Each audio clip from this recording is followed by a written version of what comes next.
Saya mencoba masuk dari pintu yang Pak sudah katakan.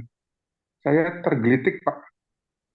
Orang yang sudah berelasi dengan Tuhan yang benar, dalam relasi yang benar, apakah dia pasti menghasilkan buah roh? Satu. Yang kedua, saya menemukan, mengerti bahwa Pak mengatakan buah roh itu merupakan satu kesatuan, bukan buah-buah roh yang ada berapa, 9, 7 atau 9 karakter yang sering diterangkan oleh, diulas berdasarkan Alkitab di mana aja ya. Jadi Iya, iya. pertanyaannya, jika salah satu dari karakter buah roh itu tidak kita dapatkan atau kita bisa wujudkan, apakah itu maksudnya kita tidak berbuah roh yang sebenarnya?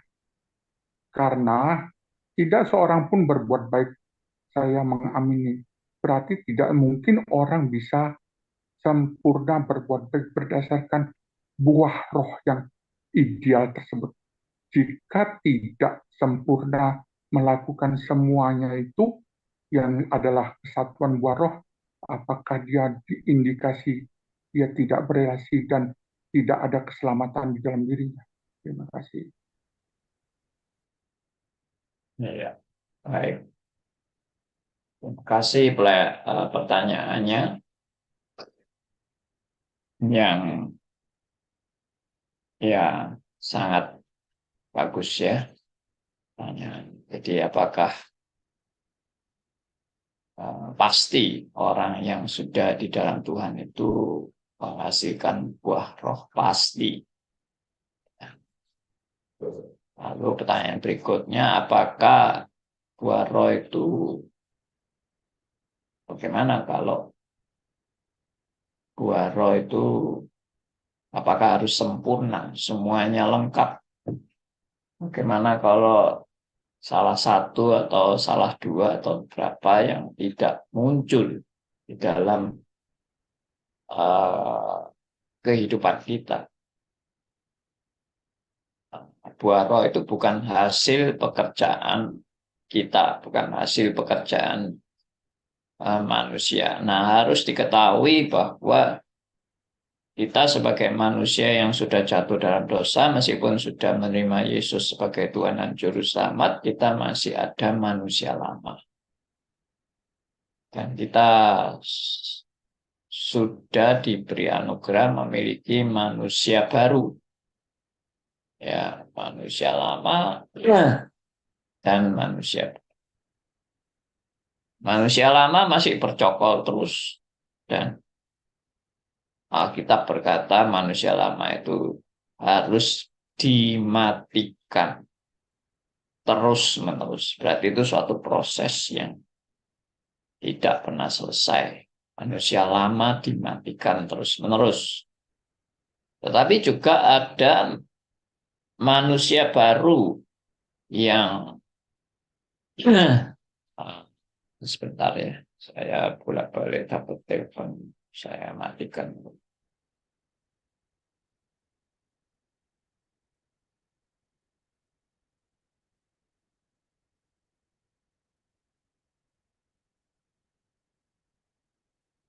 Ya.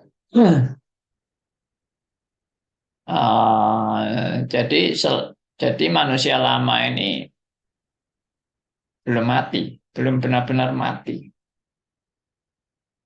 Ada ada dua kematian manusia lama, ya. Mati pertama kali.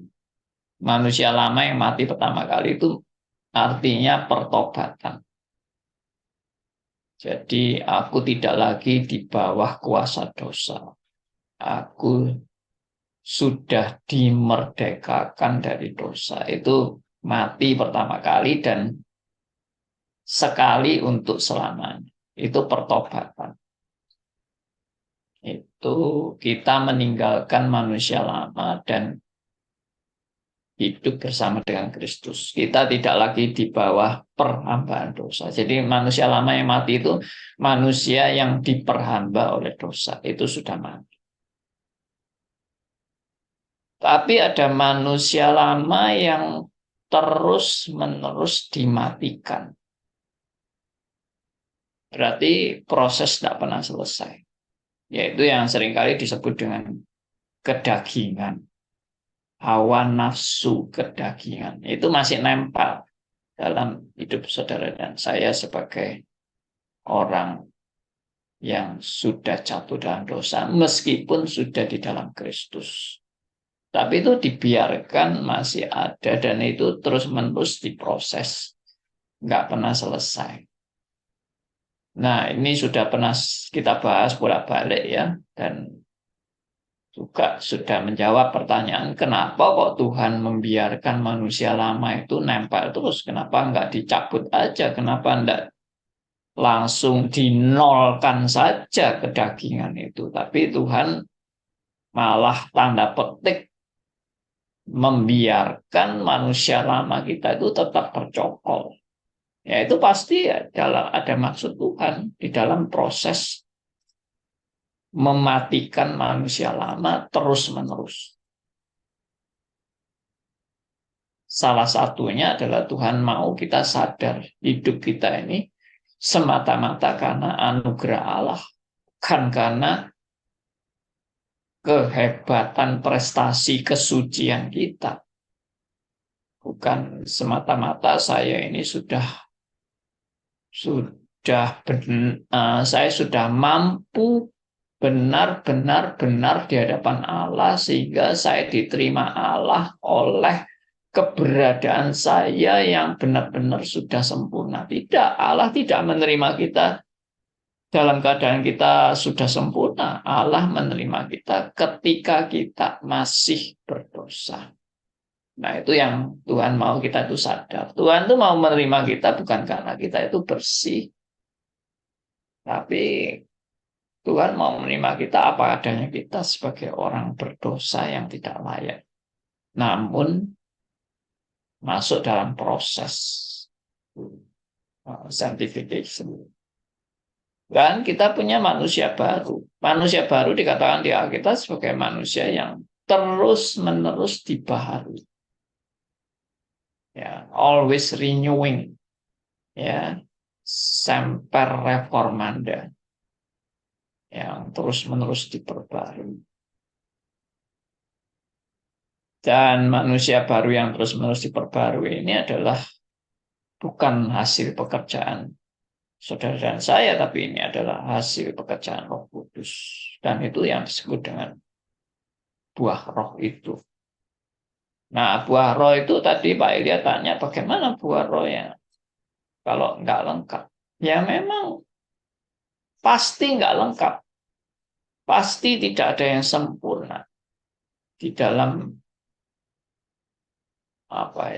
di dalam proses pengudusan ini, di dalam proses pembaharuan ini, dibaharui terus-menerus itu pasti tidak sempurna kan? Karena ya Tuhan menghendaki itu semua dalam proses, bukan instan. Tiba-tiba, wah semua sudah lengkap, semua sudah jadi. Nah, kenapa Tuhan mau semua itu dalam proses? Ya, saya tetap percaya Tuhan mau kita belajar di dalam kebergantungan kita kepada Allah terus-menerus dalam kehidupan ini sampai tugas kita selesai di dunia. Ini juga dalam rangka Tuhan juga mau mendidik saudara dan saya bahwa menyadari bahwa semua ini karena anugerahnya, bukan karena hasil karya kehebatan saya. Semua karena pemeliharaannya. Makanya waktu kemarin diskusi sama Om Han itu, kenapa Daud yang begitu dekat sama Tuhan bisa jatuh? Kenapa Salomo yang menerima hikmat bijaksana Tuhan juga jatuh luar biasa. Jatuhnya bukan jatuh biasa, jatuhnya luar biasa. Daud juga jatuhnya luar biasa. Kenapa orang-orang yang dekat sama Tuhan ini bisa jatuh luar biasa? Saya percaya itu pun ada di dalam kedaulatan dan rencana Allah. Nah, ini Pak Elia kan sudah sangat menekuni ya bagian-bagian. Dan Tuhan mau supaya Daud menyadari siapa dia di hadapan Allah. Tuhan mau Salomo menyadari siapa dia di hadapan Allah. Itu menunjukkan manusia itu begitu rapuhnya. Manusia begitu rentannya. Sehebat-hebatnya manusia. Bahkan sedekat-dekatnya manusia dengan Allah. Tidak merupakan suatu bukti bahwa manusia ini adalah manusia unggul. Tidak ada manusia unggul. Yang ada manusia berdosa. Manusia yang tidak layak. Manusia yang rapuh. Manusia yang rentan. Manusia yang betapa amat sangat penuh dengan kelemahan. Tanpa anugerah Tuhan, kita semua habis. Jadi yang kita bisa pelajari dari kasus Daud, kasus Salomo, dan yang lain-lain, bahwa tidak ada suatu pun dari dalam diri manusia itu yang bisa diandalkan. Kecuali hanya karena anugerah Tuhan. Nah, jadi buah roh itu pun, itu kan hasil pekerjaan Roh Kudus. Karena kita melekat pada pokok anggur yang benar. Ya, itu pun kita bisa melekat itu anugerah Allah. Ya.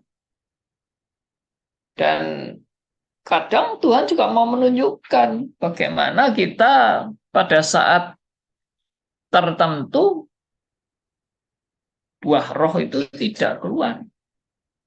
Akhirnya itu menyadarkan saudara dan saya juga bahwa pada saat kita buah roh itu tidak keluar, yang keluar malah perbuatan dosa. Itu menyadarkan saudara dan saya bahwa manusia itu memang nggak ada yang baik. Manusia itu tidak ada yang bisa diandalkan. Termasuk diri kita sendiri tidak bisa diandalkan. Kecuali hanya karena anugerah Allah. Ya kembali ke situ kan. Daud itu setelah terjerembab dalam dosa itu, akhirnya disadarkan siapa dia, betapa bobroknya dia, betapa najisnya, betapa tidak layaknya.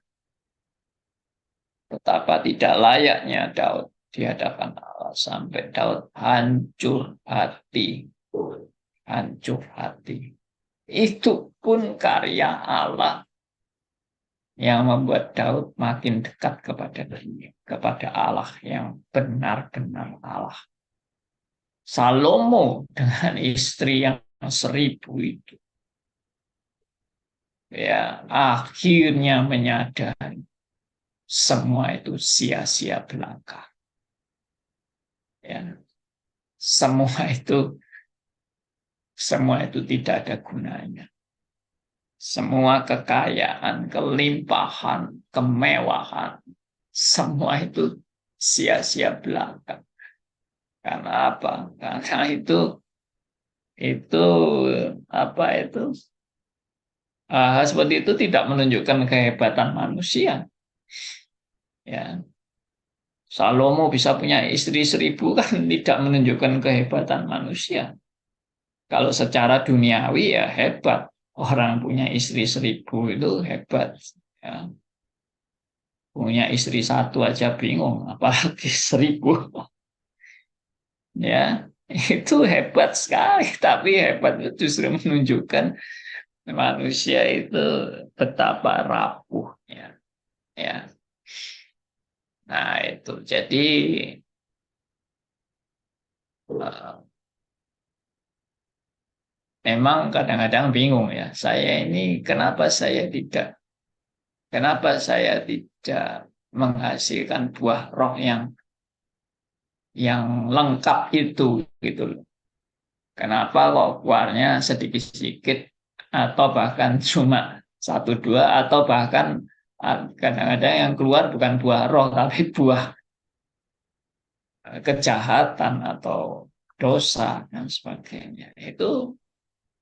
Ya itu tadi Tuhan mau menyadarkan saudara dan saya ini jangan lupa ya kita ini manusia yang betapa lemahnya. Nah, dari semua ini Tuhan mau mengajar apa? Mengajar kita untuk belajar kembali bersandar kepada Dia. Belajar untuk tidak sombong. Ya kan? Belajar menyadari betapa lemahnya aku ini orang yang berdosa. Tapi sering sombong. Ya kok sering membanggakan diri, sering berpusat pada si A. Nah, ini Tuhan telanjangi kita semua.